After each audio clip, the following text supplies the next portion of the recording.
Hello बच्चों, welcome to YouTube channel of 40 Plus Academy. This is Vivek Pandey back here with our lecture series of strength of material. As you know, in previous lecture we have started with Poisson's ratio and relation between Eg and K, that is nothing but modulus of elasticity, modulus of rigidity and bulk modulus.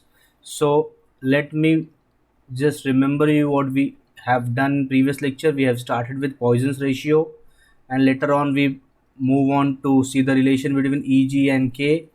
So if you have not watched our lecture number 5, this is guys lecture number 6. If you have not watched lecture number 5, on the right side of this video you can see that I button. You can click it and you will get the link for that video. So guys, as you know, 40 Plus Academy is continuously providing a very extra lectures for every subjects of degree, diploma, and we are also involved in lectures of SSC, JEE and GATE through various platforms. So guys, this is what we are doing, strength of material. This is our lecture number 6 of chapter simple stress and strain. And again today we are going to solve some questions based on relation between EGK and mu. So this is the given question of the day. First of all, before starting the lecture, let us go for some important things. That means I'm just going to revise some few points here guys. In previous lecture we started with Poisson's ratio, that is mu. What is mu? Mu is nothing but lateral strain upon linear strain. Mu is called as Poisson's ratio. Mu is nothing but Poisson's ratio, and this Poisson's ratio is the ratio of lateral strain to linear strain, or you can also say longitudinal strain. Linear strain is also called as longitudinal strain. And you know guys, lateral strain is given by the formula. For lateral strain, you remember the formula delta D by D. This is change in diameter. This is guys change in diameter, and this is the original diameter of the given specimen. Original diameter. And linear strain, as you know, in our lecture number 1 we have already discussed with linear and longitudinal strain. So if you have not watched our that video, you can go in on the I button given on the right side of your screen. You will get the link of lecture number 1 where you can understand properly what is linear strain, or you can say longitudinal strain. So you know this is nothing but delta L upon L. Well, delta L is nothing but change in length. Change in length, or you can also say elongation in length, or you can say increase in length, where this capital L is nothing but original length. So this is what we have done, and when you will substitute this value here, you will get mu is equal to delta D upon delta L upon L, and the denominator of denominator will come in numerator, and the denominator of numerator will come in denominator. Just remember this point, that with delta D you will get capital L, and with D you will get small, sorry, with D you will get delta L. This is the formula. Simply I can say this L will go here and this D will come down, nothing else. So Poisson's ratio do not have unit, so it is an unitless quantity, unitless dimensionless quantity. This is what you should also remember. And the value of Poisson's ratio will vary from 0.25 to 0.35. That means when in question, if they have told you to find the value of mu, then guys you will get the answer between 0.25 and 0.34 only. After that we come across very important formula, that was nothing but E is equal to 3g 1 plus mu, and then after that we got E is equal to 3k 1 minus 2 mu.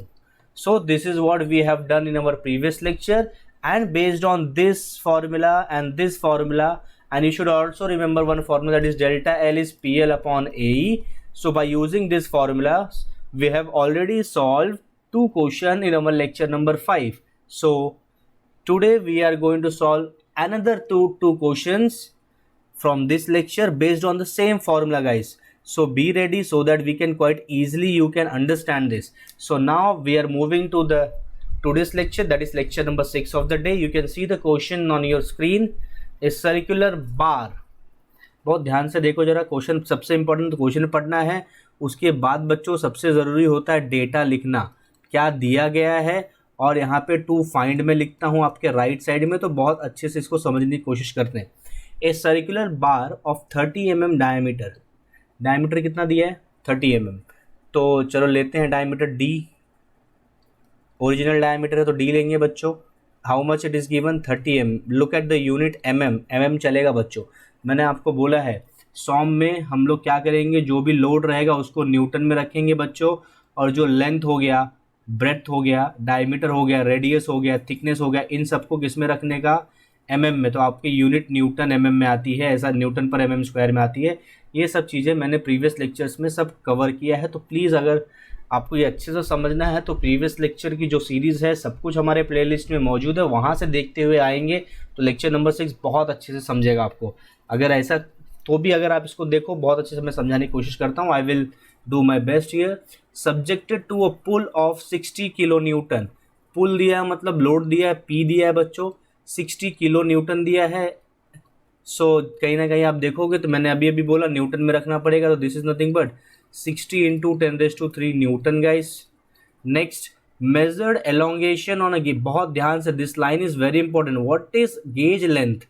Gauge length का मतलब होता है original length, gauge length का मतलब ही बच्चों होता है original length, ठीक है। तो कभी भी क्वेश्चन में गेज लेंथ दिया है ना, मतलब ओरिजिनल लेंथ दिया है, और गेज लेंथ दिया है 200, सो this is original L, that is capital, that is nothing but 200 mm। उसके बाद बोला है देखो एलोंगेशन जो है 0.09 है, बहुत अच्छे से पढ़ना इसको। The measured elongation on a gauge length of 2000, gauge length of 2000 मतलब original length of 2000 and the elongation is 0.09, delta L will be 0.09 mm. Understood guys?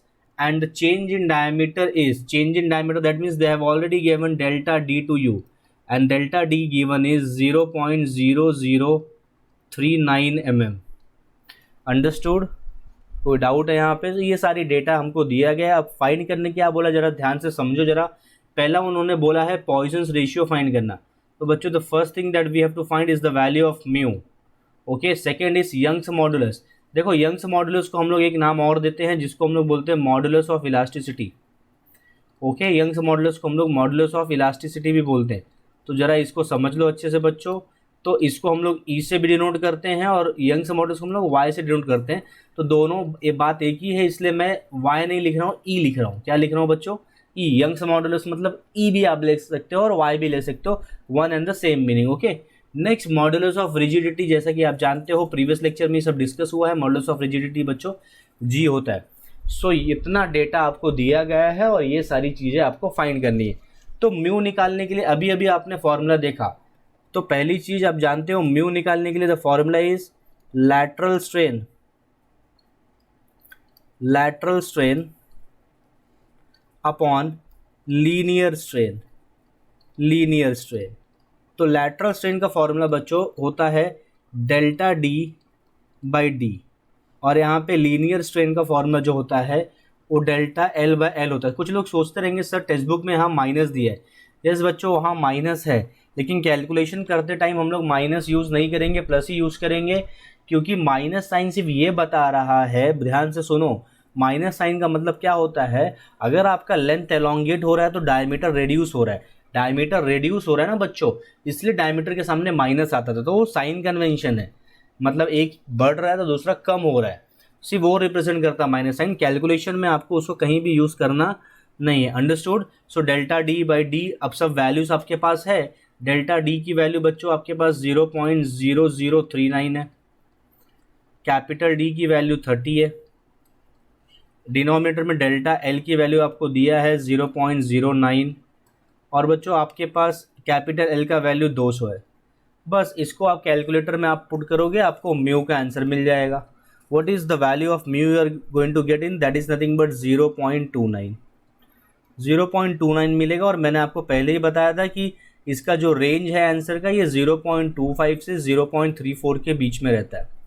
तो देखो कितने अच्छे से हम लोग ने यहाँ पे इसको कर लिया, म्यू की वैल्यू मिल गई। म्यू के बाद आपको ई निकालने बोला है, ओके, सो देखते हैं अभी ई निकालने के लिए what is the formula that we can use to calculate the value of E. So let us move. देखो जरा, आप ये जानते हो E is equal to 2g 1 plus mu होता है, और आप ये भी जानते हो E is equal to 3k 1 minus 2 mu होता है. लेकिन ये दोनों फार्मूला आप नहीं यूज़ कर सकते. क्यों बच्चों, ये दोनों फार्मूला क्यों नहीं यूज़ कर सकते? Let me change the colour of the pen. You can not use this formula because G is not known to you and in this case K is not known to you.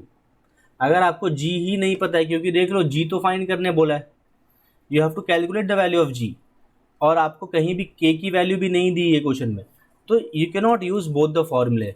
तो is there any other formula? Yes, Hooke's law. Just remember Hooke's law. Hooke's law में बच्चों आप जानते हो कि stress is directly proportional to strain and this stress is equal to E into strain. बरोबर, therefore I can say E will B, देखो इसके नीचे चला जाएगा, तो E will be sigma upon E. Capital E की वैल्यू सिग्मा अपॉन ई होता है, तो आपको सबसे पहले सिग्मा निकालना पड़ेगा. सिग्मा मतलब क्या होता है बच्चों? स्ट्रेस. लेक्चर नंबर 1, स्ट्रेस तो आना ही चाहिए. स्ट्रेस का फॉर्मूला क्या होता है? P upon A. आपके पास पी की वैल्यू क्वेश्चन में दी है. पी इज गिवन है 60 kilometre. You can see here 60 into 10⁻³ this is will be nothing but 60 into 10⁻³. Area बच्चों होता है π/4 into D square. D square होता है एरिया. तो what is D given to you in this? d is 30. So here you can put the value 30 का square. So you will get the value of sigma. Okay, sigma की value जो आपको मिलेगी calculator में आप put करोगे, you will get guys 84.88, और जो यूनिट होती है वो न्यूटन पर mm² होता है स्ट्रेस का. तो आपको सिग्मा का वैल्यू यहाँ मिल गया. अब हम लोग थोड़ा आगे बढ़ते हैं. सिग्मा की वैल्यू के बाद we will find the value of small E. Small E की वैल्यू, स्मॉल ई मतलब बच्चों क्या होता है? लेक्चर नंबर 1 की दुनिया में वापस जाना पड़ेगा जरा. स्ट्रेन. अच्छा, एक बात और है, कुछ बच्चे क्या करते हैं, जब मैं लेक्चर देखते हैं मोबाइल चालू कर देते हैं और तकिया लगा के आराम से पीछे ऐसे सो के देखते हैं. अगर आप ऐसे सोते रहोगे तो वही तकिया बच्चों एग्जाम में भी लेके जाना, क्योंकि वहाँ भी आपको सोना पड़ेगा. जब भी आप मेरा लेक्चर देख रहे हो, नोटबुक लेके बैठो, साथ में पेन लेके बैठो. जो मैं सॉल्व कर रहा हूँ साथ में सॉल्व करो, या फिर वीडियो के बाद करो, लेकिन नोटबुक पेन लेके बैठो ताकि आप पूरा कॉन्सेंट्रेशन दो. ऐसा नहीं ज़िंदगी का मज़ा ले रहे हो, आराम कर रहे हो, ऐसे भी ऐसा नहीं होती पढ़ाई. पढ़ाई करने के लिए स्ट्रेट बैठो, अच्छे से बैठो, देखो वीडियो को, और नोटबुक यूज़ करो, कैलकुलेटर लेके बैठो, कैलकुलेशन करते रहो. मैं यहाँ पे लिख दूंगा तो मतलब नहीं, कैलकुलेशन करते रहो. ओके गाइस, सो मूव करते हैं अपने टॉपिक पे, स्ट्रेन. अच्छा, स्ट्रेन आप जानते हो क्या होता है? Delta L upon L. Lecture number 1, change in length upon original length.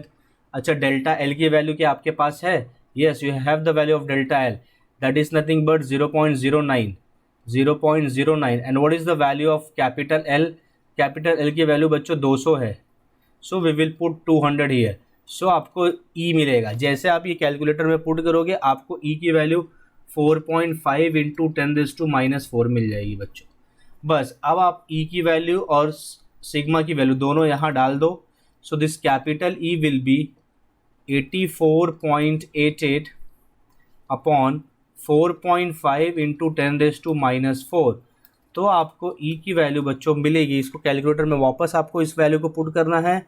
आपको 186.62 इंटू 10⁻³ मिलेगा, या फिर मैं इसको और अच्छे से लिखूँ तो 1.866 इंटू 10⁻5 मिलेगा. देखो 2 पॉइंट आपने लेफ्ट में शिफ्ट किया है ना, तो यहाँ पे 3 + 2 कर दिया तो 5 आ गया.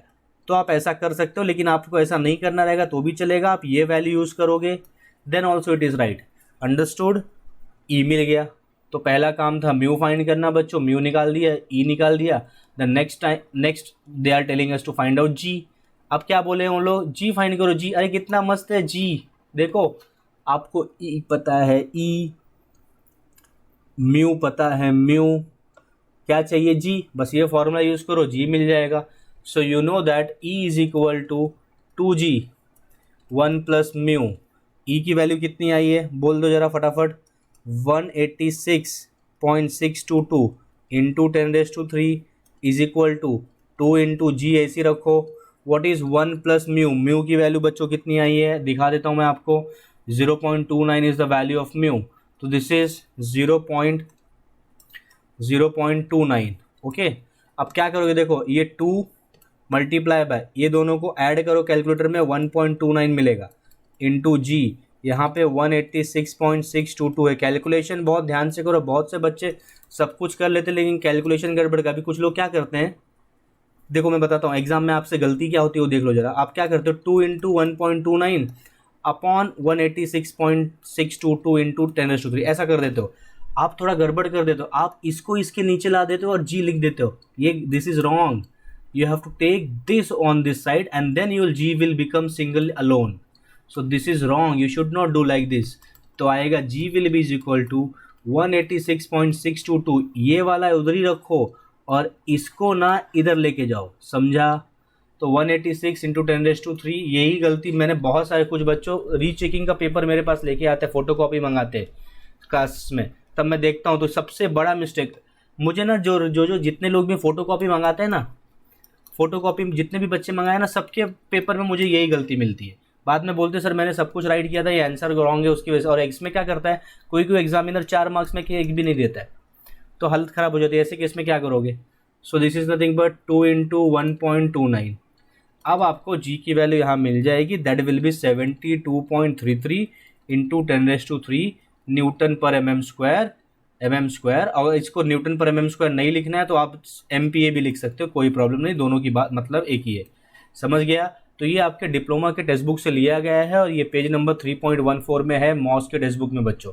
ये क्वेश्चन काफ़ी अच्छे से मैंने एक्सप्लेन किया है और ये बहुत बार आपके क्वेश्चन पेपर में आया है। सो आप देख सकते हो काफ़ी अच्छे से क्वेश्चन समझा दिया है।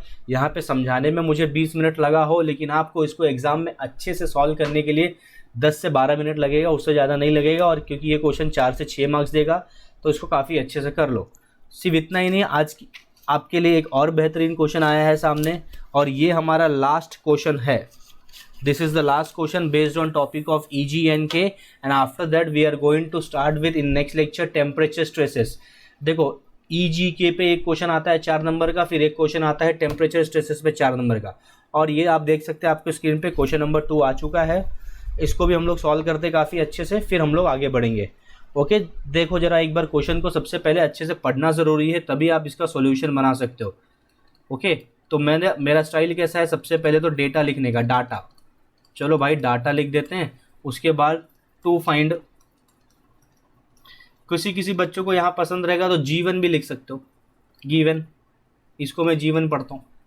ओके, जरा देख लो जीवन क्या दिया है। A steel rod, let me change the colour of the pen. A steel rod 4 metre long, देखो बहुत अच्छे से बोला है, length is equal to L, ये एल है, एक मिनट रफ कर देता हूँ नहीं तो कुछ लोग एच समझेंगे। 4 मीटर है, देखो मैंने बताया था length, breadth, thickness, radius, diameter, सबका यूनिट तुम्हारे सॉम या मॉस में mm में चाहिए। किस में चाहिए, mm में। ये नहीं चलेगा, नहीं चलेगा, ये नहीं चलेगा मीटर। तो 4 मीटर है ना, उसको 4 × 10⁻³ mm बना दो, मतलब 4000 हो गया, 4000 mm। कोई तकलीफ, आगे देखो 20 mm डायमीटर, अरे डी भी दिया है, वेरी गुड, डी की वैल्यू 20 mm है, ये mm में है, कितना मस्त है, कोई तकलीफ नहीं। Is subjected to axial tensile load, load कितना प्यार से बोला है, लोड, लेकिन ये गड़बड़ी की है वो लोग ने, किलो न्यूटन ले लिया है, तो इसको 45 किलो न्यूटन है, 45 के आगे 3 0 लगा दो, न्यूटन में कन्वर्ट हो जाएगा, चाहिए तो 10⁻³ लिख दो, बात एक ही है। Find the change in length, बहुत इंपॉर्टेंट, डेल्टा एल चाहिए, चेंज इन लेंथ। देखो चेंज इन लेंथ बोलो, एलोंगेशन इन लेंथ बोलो, सबका मतलब एक ही होता है, delta L. Extension in length बोलो, delta L. And the diameter of the rod, मतलब डेल्टा बी भी चाहिए, डेल्टा डी भी चाहिए। और कुछ तो दिया है, ई दिया है, ई की वैल्यू है 200। जीपीए नहीं चलेगा, नहीं चलेगा, जीपीएम नहीं चलेगा, तो इसको क्या करेंगे, 200 इंटू 10⁻³ लिख देते हैं, और जीपीए हो जाता है एमपीए, और एमपीए का मतलब ही होता है न्यूटन पर mm²। और आपको म्यू की वैल्यू भी दी है, पॉइजन्स रेशियो बच्चों 4 दिया है, value of Poisson's ratio, sorry ये थोड़ा मिस्टेक है यहाँ पे, जो पॉइजन्स रेशियो 4 नहीं है, ये 1/4 है, 1/4 दिया है बच्चों, ये 0.25 आएगा। तो आपका जो पॉइजन्स रेशियो है वो 1/4 दिया है, मतलब 0.25। ओके, सॉरी ये प्रिंटिंग मिस्टेक है, यहाँ पे 1/4 दिया। ओके, 4 हो नहीं सकता ना पॉइसंस रेशियो, क्योंकि आप जानते हो पॉइसंस रेशियो का रेंज कितना है, 0.25 से 0.34 के बीच में। तो क्वेश्चन देख के ही समझ गया ना मुझे 4 नहीं रहेगा, ऐसा आपको भी आ जाएगा। बस आप 40+ अकेडमी के हर एक वीडियो को देखते रहो, सॉम के एक्सपर्ट हो जाओगे सॉम में। और ये सब क्वेश्चन तो एसएससी जेई में भी आता है, ईजीके के बारे में। तो गवर्नमेंट जॉब हासिल करना है तो पहले तो आप डीपली जो है आपका सब्जेक्ट उसको अच्छे से पढ़ो, उसके बाद अपने यूट्यूब चैनल पे जो भी है एसएससी जेई के भी लेक्चर्स अवेलेबल हो जाएंगे दोस्तों। तो चलो इस क्वेश्चन को सॉल्व करते हैं, देखते हैं क्या क्या फाइंड करने बोला है। सबसे पहले एक एक चीज़ को सॉल्व करना पड़ेगा। डेल्टा एल बोला है, डेल्टा एल एक बहुत पुरानी कहानी है, बहुत पुरानी तो नहीं कहूँगा, लेकिन मैं इतना बता देता हूँ, इस अपने जो 2-4 लेक्चर पहले हुए उसमें ये हुआ है। मैंने बहुत अच्छे से बोला है, डेल्टा एल मतलब होता है PL/E। कहीं भी कभी भी स्ट्रेंथ ऑफ मटेरियल या फिर मैकेनिक्स ऑफ स्ट्रक्चर या फिर मैकेनिक्स ऑफ सॉलिड, जो भी नाम बोलो आप सब्जेक्ट का, अगर आपको एलोंगेशन इन लेंथ बोल दिया, चेंज इन लेंथ बोल दिया, तो डेल्टा एल। और डेल्टा एल का सबसे पहला फॉर्मूला कोई नींद में भी पूछे तो याद आना चाहिए बच्चों, PL/AE। डेल्टा एल का फॉर्मूला क्या होता है, PL/AE। और P की वैल्यू आपको दी गई है क्वेश्चन में 45,000। एल की वैल्यू भी आपको दिया है 4000। एरिया आपके पास नहीं है, लेकिन एरिया निकालने आना चाहिए। π/4d² मतलब 20 का स्क्वायर बच्चों। ई की वैल्यू आपको दी गई है 200 × 10⁻³ सब कुछ आपके पास है। बस इसको कैलकुलेटर में पुट करो और आपको आंसर मिलेगा 2.86 mm। सो आपको डेल्टा एल का आंसर मिल गया, दैट इज़ 2.86 mm। और ये पॉजिटिव आया बच्चों तो ये इंक्रीज़ हो रहा है, अगर नेगेटिव आया होता तो ये डिक्रीज़ होता। समझा? आंसर पॉजिटिव है इसलिए ब्रैकेट में मैंने इंक्रीज़ लिखा है। ओके, मतलब लेंथ बढ़ रहा है हमारा। अभी हम थोड़ा आगे जाते हैं और हम लोग फाइंड करने की कोशिश करते हैं डेल्टा डी की वैल्यू। So next step is to find out the value of delta D. ये भी काफ़ी इजी है, ज़्यादा डिफिकल्ट नहीं है। तो डेल्टा डी आपको एक ही जगह देखने मिला है, पॉइजन्स रेशियो के फॉर्मूले में। कभी भी आपको डेल्टा डी वगैरह निकालने बोले तो याद किसकी आनी चाहिए, पॉइजन्स रेशियो की ही याद आनी चाहिए, क्योंकि हमने यही सीखा है डेल्टा डी पहली बार, और शायद ये आखिरी बार भी यही सीखेंगे, क्योंकि डेल्टा डी निकालने के लिए आगे कुछ भी नहीं है किसी चैप्टर्स में। चेंज इन डायमीटर निकालने के लिए पॉइजन्स रेशियो, कभी भी क्वेश्चन पेपर में चेंज इन डायमीटर निकालने बोल दे और म्यू दिया गया तो याद रखना कौन सा फॉर्मूला, आग बंद करके, पॉइजन्स रेशियो का। क्या होता है पॉइजन्स रेशियो का फॉर्मूला? पॉइजन्स रेशियो मतलब mu is equal to lateral strain upon linear strain. क्या होता है बच्चों? Lateral strain upon linear strain. तो देखो जरा इजी में वे में बताता हूँ, सीख लो। देखो मैंने बताया था क्या करने का फॉर्मूला। लैटरल स्ट्रेन क्या होता है? Delta D upon D. Linear strain क्या होता है? डेल्टा एल अपॉन एल बरोबर इज इक्वल टू म्यू। अब थोड़ा इसको अच्छे से कर देते हैं, ये डी नीचे आ जाएगा और ये एल ऊपर जाता है, तो delta D into L upon D into delta L. समझा? कुछ प्रॉब्लम नहीं है, सिर्फ याद रखो ये जो डी है इसको डिनोमिनेटर में लिख लो और ये जो एल है उसको न्यूमिनेटर में लिख लो, या फिर आप ऐसे याद रख लो। ये देखो बहुत ईजी है। ओके, सो म्यू की वैल्यू आपके पास है 0.25। डेल्टा डी फाइंड करना है।